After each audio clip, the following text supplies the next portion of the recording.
Hi there, welcome to Fastcuts. In this video we'll be going over the newly released Netflix South Korean supernatural thriller series, Hellbound. Hellbound is based on the webtoon of the same name created by Yeon Seong-ho, who directed Train to Busan. The story revolves around the mysterious phenomenon where people are told by a supernatural entity that they will be dragged to hell at a specific date and time. When that time comes, they are brutalized by three large supernatural beings that appear out of nowhere. Before their souls are sent to hell, Hellbound, a bloody, intense, and emotionally gripping show, exploring heavy themes of religion and morality, will take place. Let's break down the events that take place throughout all 6 episodes. While giving our thoughts, opinions, and interpretations, we'll also be discussing theories and speculations of what this all means, leading into Season 2. Keep in mind that these will be our thoughts and interpretations of the show, which may heavily differ from yours. Without further ado, sit back, relax and join us as we explore the deadly and hellish world of Hellbound.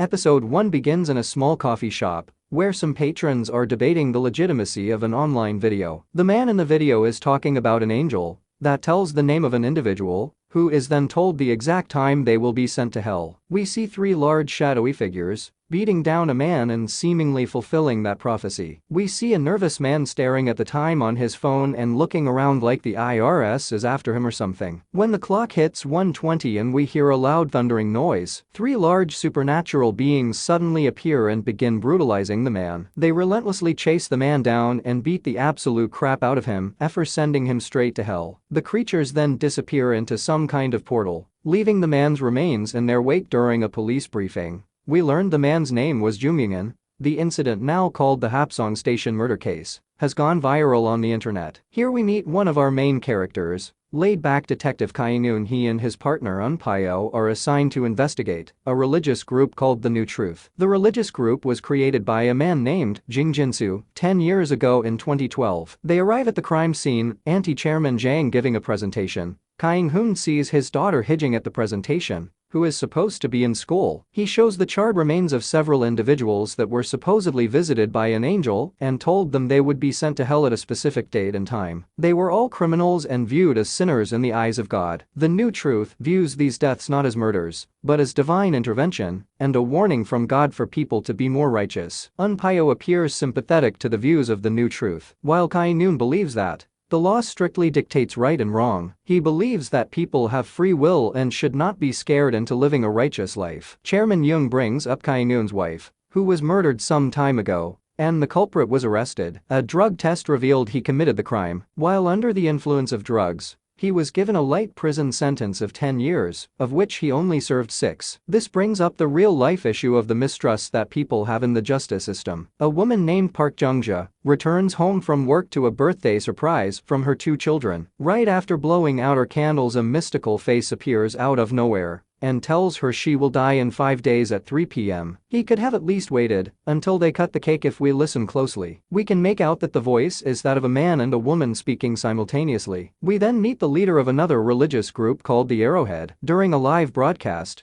the Arrowhead consists of former followers of the New Truth that have a more radical ideology. As shown by their leader, Skull Mask Arrowhead members use the New Truth doctrine as an excuse to commit the crime. He shows a video of a man being beaten by Arrowhead members for speaking out. The doctrine of the Skull Mask urges its members to do God's work by finding out the crimes committed by Jung. As proof of his damnation, the Arrowhead follows the ideology of the New Truth doctrine. The organizations are not affiliated with one another. It is clear that they both have a sizable number of followers. The next day, we meet Min-hijin, a lawyer from the Soto law firm, representing the man who was assaulted by the Arrowhead. 4 of the members are brought into the police station and are all juveniles that seem to feel no remorse. What they did, she obviously doesn't care about anything, not even her own looks, walking around with that hair roller on her forehead. Miss Park Jung-ja consults with Yejin and shows her the video of the decree recorded by her son. She says that the New Truth has offered her 3 billion to do a live broadcast of her death, which they are calling a demonstration to legally ensure. She receives the money and doesn't know if the decree will come true, but wants to ensure that her children are financially stable no matter what. Chung-ja is a representation of the harsh reality that parents face every day, not even knowing whether she will live or die. She is only concerned about her children's future and making sure they are taken care of after her death. Hyejin's associate Mr. Park tells her that they will accept the case. He does not believe that the decree will come true and that this will expose the new truth as frauds. He brings up the point that whether or not the decree comes true, her children need the money. We learned that Hyejin's mother is terminally ill from cancer. In a very touching scene, she tells Hyejin that her decree was the day her doctor diagnosed her with cancer. She says she isn't afraid to die because everyone does at some point. All she wants to do is die a peaceful death with her daughter by her side. More on that later. Chairman Young meets with Jungja, her lawyers, and the detectives to sign the contract for her demonstration. While they go over the contract, Chairman Zhang questions Jungja about the identity of her children's father. He is purposely digging into her past to figure out her sin and why she was chosen for damnation. She reveals that her children have separate fathers that are no longer in their lives. Actress Kim Shin-rock brings her A game throughout the entire show and gives a truly gut-wrenching performance. An important term of the contract is that the identity of her children must not be revealed for their safety. During one of the Skull Masks livestream,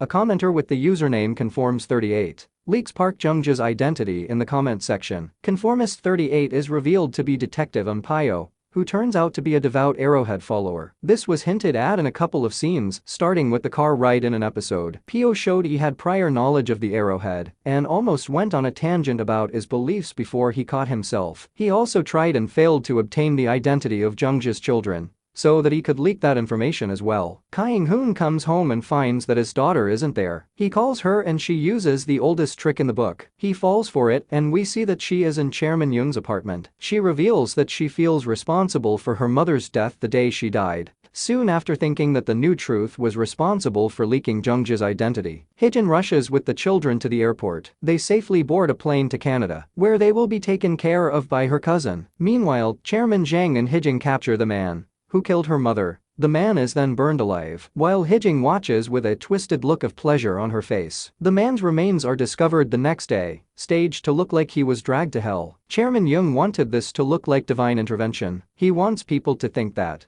man-made laws were unable to bring true justice, and that God decided to intervene. As her demonstration draws near, followers of both the New Truth and Arrowhead demand that Kyung-hoon is investigating the death of his wife's killer and unsuccessfully tries to reach his daughter. Several members of the Arrowhead suddenly burst into the station and ambush the officers inside. The day of Jungja's demonstration has come and is not only being broadcast online, but on major TV networks as well. Several masked VIPs arrive for the demonstration, which now very much appears like a public execution. The VIPs are possibly very wealthy and are undoubtedly funding the new truth. If we take a look at their masks, they are possibly a depiction of the floating head that hands out the decrees. The stage for the demonstration is Jungja's apartment. Her home, which is supposed to be her place of comfort and privacy, has had the wall torn down so that people can witness her death. The time finally arrives and we hear the loud rumbling noise, signaling the arrival of the supernatural executioners. They quite rudely burst through the walls and begin brutalizing Jungja. As the entire world watches in fear, all except for Unpyo, Kyung-hoon is the only one who tries to save her by shooting at the executioners, but is knocked out after a single blow. Jungja is tragically sent to hell and the executioners head home. After a hard day's work, every person in attendance bows down in fear, except for Hyejin. Mr. Park and Chief Kyung-hoon wake up in the hospital with seemingly no one around. Everyone is now afraid to go out in fear. Sin Kyung-hoon heads to the police station and watches the CCTV footage that shows his daughter involved in capturing his wife's killer. Chairman Young has an interview on live television and explains that the demonstration was God's message. He says that everyone must carry on living like normal and try to live righteously. He purposely moves his webcam, revealing Hyejin's jacket in the background. Knowing that Kyung-hoon is watching during a live broadcast, the skull mask shows his followers that Hyejin and Mr. Park were the only ones refusing to bow down to God. After witnessing the demonstration, Hyejin realizes she is in danger and already had that plane ticket to Canada in her cart. While packing her things, she opens an envelope she received from a pastor named Kim Jong-chil. She finds a book published in 2004 containing testimony from Chairman Jong, who says he received a decree 20 years ago. Instead of driving straight to the airport with her terminally ill mother, she heads to her office and leaves her mom in the car. She goes up to the office and finds it has been completely vandalized. She calls Mr. Park and we see that he has been brutally assaulted. Realizing she is next, Kaijin rushes back down to the garage and sees several Arrowhead members assaulting her mother. After delivering a hard blow to the back of her mother's head, Hijin rushes with her mother to the hospital, but she tragically passes away. Kain-hoon goes to Chairman Young's apartment and sees several people camping out in front of his building. The crowd begins to beat on him until he receives a call from Chairman Jang himself. He meets with Chairman Young at an abandoned school, where he reveals that he received a decree 20 years ago. Now Chairman Young says that he is bound for hell in 10 minutes. However, he reveals that he has never sinned and that he has no idea why he received the decree. This shows that even those who have never sinned can receive a decree and be sent to hell. Jung knew this all along and created the new truth so that the mysterious phenomenon could have a reason to exist and make the world a better place. His organization is ironically called the New Truth, but is entirely based on a lie. He believes that if the world finds out that people are being dragged to hell for random reasons, they will panic and the world will plunge into chaos. He has lived with the knowledge of his impending doom for 20 years, which helped him live a more righteous life. He wants the world to live with the same constant fear of impending doom and hoping to create a world without sin, while he can be viewed as righteous in intent on his flawed ideology. At the same time, Hijin meets Pastor Zhang Chil, who shows her a recording of the interview he had with Chairman Young in 2004. She asks him for a copy of the recording, and he nonchalantly deletes it right in front of her. Jeong Chil reveals that Chairman Young asked him to keep his prophecy and death a secret. In return, he has made him the new chairman of the New Truth, knowing that Hijin would leak the truth. He has also asked him to get rid of her. She attempts to run, but the Arrowhead is waiting right outside and begins beating her. Chairman Young tells Kainun that his daughter is waiting for him at home and gives him a choice. He can tell the world the truth about his death and the phenomenon. He would also have to arrest his daughter for helping murder the man that killed his wife, or keep the truth a secret and live in a world without sin. The executioners finally arrive and beat on Zhang. Just like when Brian owed Stewie some money, Kain-hoon returns home to his daughter and seems completely defeated. Not only must he keep the truth about the phenomenon hidden, but he must also conceal his daughter's crime. He must now go against everything he believed in from the beginning. We then see Hijin bloodied and left to die on a pile of rocks. As the third episode ends, episode 4 acts as a new chapter in the story and takes place 4 years after the previous episode. Park Jong-jae's demonstration was a pivotal moment in creating a new era, where the New Truth has become extremely powerful and influential. The New Truth now runs like a big profitable corporation. They run television ads, having employees and uniforms, and have turned demonstration sites into museums. Chairman Zheng Hill is very different than Chairman Young. He dresses lavishly and is enjoying on the success of the New Truth, a success born from the public sphere of damnation receiving a decree. We meet our new main character, a TV producer Bae Young-jae, and his partner John Won. They are in charge of producing a new ad for the New Truth. However, Young-jae doesn't see eye to eye with Deacon Yuji, who is a high-ranking member of the New Truth. His wife just gave birth to a baby boy and all he wants to do is go to the hospital and see his family. He tries to get John Won to work on the ad, but he is acting very strange and says he has something important to do with his wife at the hospital. Young-jae's wife, So Hyun, tries to sneak a recording of her baby named Tuffy. In a shocking turn of events, their newborn baby receives a decree from the angel and is bound for hell in 3 days. So-hyun is devastated by the revelation and must deal with the situation on her own. As Young-jae tries to find out what is wrong with Junan, he tracks him down to an isolated fishing spot. Thanks to a business card given to Junan by loan sharks, Junan reveals that he received a decree and begs him not to tell anyone. The executioners appear and Junan is sent to hell. A mysterious group called Soto appears and takes away his remains. Young-jae is told to forget about what he saw and not to dig into it. He is put to sleep. We see that the leader of the group is none other than Min Hijin,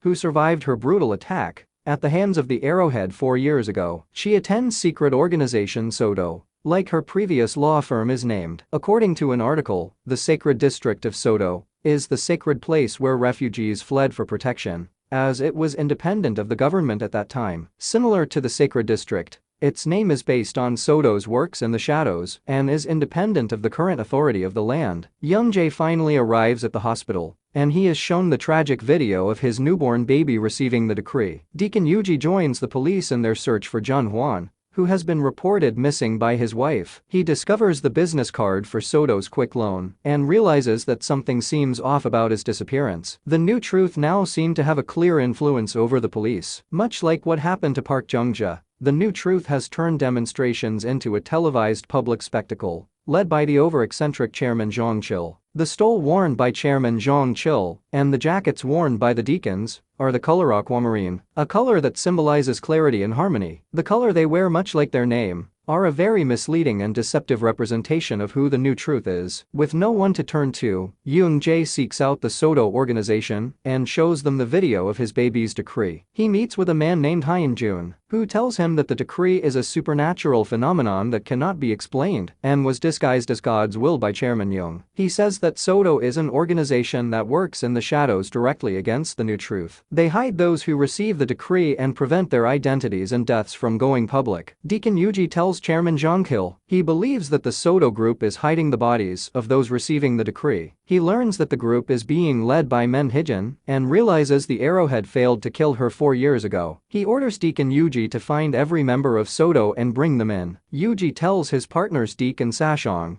to contact the arrowhead and enlist their help in taking down Soto. When he first came into power, Chairman Jong Chil secretly worked with the arrowhead, unbeknownst to the public. Though their methods heavily differ from one another, they secretly work together for the ultimate goal of power and influence. While using God as an excuse, Young-jae meets with Yajin, who says she wants to do a live broadcast of his baby's demonstration. She believes that if people find out a newborn baby received a decree, the world will return to what it once was. This will prove that the new truth is fraud. People will realize that the decrees have nothing to do with being a sinner. He goes home and tells Ohan that Soto wants to broadcast their baby's demonstration. Deacon Yuji and the arrowhead can track down a member of Soto and torture him into revealing the identity and location of other members. This leads them to capture and kill Hyung-jun by burning him alive. They then download his car's GPS information to find out where he's been, revealing Hyejin's location. Deacon Yuji and numerous Arrowhead members raid Hyejin's hideout, but she narrowly manages to escape by kicking some serious Deacon ass. Even though his baby is scheduled to die and knows how his wife feels about it, Young-jae still goes to work the next day. This was an obvious mistake. In the episode's final scene, we see So-hyun bringing her baby to the New Truth headquarters. So-hyun texts Young-jae telling him that she went to the New Truth to find out why their baby received the decree. Chairman Jung-kil says that the public must never find out about this and orders So-hyun and the baby to be separated. Young-jae arrives with Hoojin and manages to retrieve his baby. The group evades the New Truth and drives away from the headquarters. They hide in the apartment of a man named Dong-wook, who says that he has also received the decree. Dong-wook helps Hyejin broadcast a video of the baby's decree on the internet. Although there is video evidence of the decree, the New Truth would claim that the video was tampered. They still need to broadcast the demonstration. It is soon revealed that Dong-wook used to be the Skull Mask, the leader of the Arrowhead. He stopped being Skull Mask years ago, after receiving the decree. He says, "At least the angel waited until the live stream was over. That was pretty considerate. Oh, and by the way, you're going to hell." He calls the New Truth and tells them that Hyejin and the baby are inside his apartment. He reveals that his demonstration is set to take place in only 5 minutes. After the baby, Jung Chil tricks him into thinking that God made a mistake in giving the decree to a newborn baby. He tells Dong-wook that he is the Messiah, and his decree is proof that God is trying to correct his mistake. He throws his phone on the ground, and the New Truth can track its location. As the rest of the Soto members arrive, Dong-wook sneaks up on them and somehow kills them all with a knife. Their dead bodies are discovered by Young-jae, who is then confronted by Skull Mask. He says that he plans on getting rid of the baby's remains after the demonstration, so that people don't figure out the truth. He chases after Young-jae, who is knocked unconscious. After being thrown down the stairs, Skull Mask then runs into the apartment and begins fighting Hyojin. As So-hyun runs out with her baby, a crowd gathers at the center of the apartment, and she tells them what is about to happen. The executioners arrive and it's business as usual for them. They rush toward the baby, but So-hyun quickly grabs him away. Hyejin and Young-jae also try their best to deter the executioners from taking the baby, but they are simply too powerful with seemingly no way to escape. Young-jae and Se-hyun embrace their baby as they are sent to hell by the executioners. In a shocking turn of events, We see that baby Tuffy somehow survived and was not sent to hell with his parents. This would be the first time that a decree was not truly fulfilled. A couple of theories on why this happened could be: the first and probably most generic reason is that his parents' love was able to shield him from being sent to hell. Their selfless sacrifice and unconditional love were more powerful than whoever sent the executioners. It is also possible that the executioners chose to send his parents to hell instead. They somehow made a mistake. Before this, we have yet to see an instance where somebody else has jumped on top of a person being sent to hell, showing the executioners are always in a rush. They probably sent the parents to hell. Whatever the reason is for Tuffy being spared, it is likely that he hasn't been crossed off the list of Jericho. There is unfinished business heading into future seasons. All the witnesses are shocked to see that the baby is still alive, as if they have just seen a miracle. Dongwook tries to kill the baby anyways, but is stopped by Hijin. The executioners reappear and brutally drag his body all over the place before sending him to hell. Hijin grabs the baby, who will undoubtedly become a beacon of hope for the world. Once word spreads about what happened, people will slowly start to believe that they can survive their decrees. This might lead to people trying to fight back against the executioners and figure out ways to cheat their fate. The new truth arrives with the police and tries to apprehend Hijin. However, the people who have just witnessed a miracle aren't having that crap. They block Deacon Yuji from getting to her. Deacon Yuji goes full on berserk and starts beating on the old man, while everyone simply stands there and watches for some reason. Should be ashamed of themselves, especially the police officers. Hijin gets into a taxi with the baby, and the driver seems to already know who she is. While we initially thought she was betrayed, again it turns out that the driver is on her side. He seems to be a part of the silent majority that wished to bring the world to what it was before. In the episode's shocking final scene, the remains of Park Kyung-ja begin to move on their own. She is suddenly pieced back together and seemingly brought back to life. As the episode ends, we know from having watched the show, someone or something is clearly in control of the supernatural phenomenon that has plagued the world, the closest thing that resembles authority. Behind this phenomenon, it is the floating head or angel that appears when someone is given a decree. If we listen to its voice, it sounds like the voice of a man and a woman. A person is behind the powers, so we also know that people being sent to hell has nothing to do with it, whether or not they have sinned with that in mind. Someone is choosing who is being sent to hell. What did you all think of season 1 of Hellbound? Did you enjoy the show? What do you expect to see in season? Let us know in the comments down below, as we would love to discuss it with you all. But as always, I hope you all enjoyed it. Thank you all for tuning in, and we will stick around you in another video.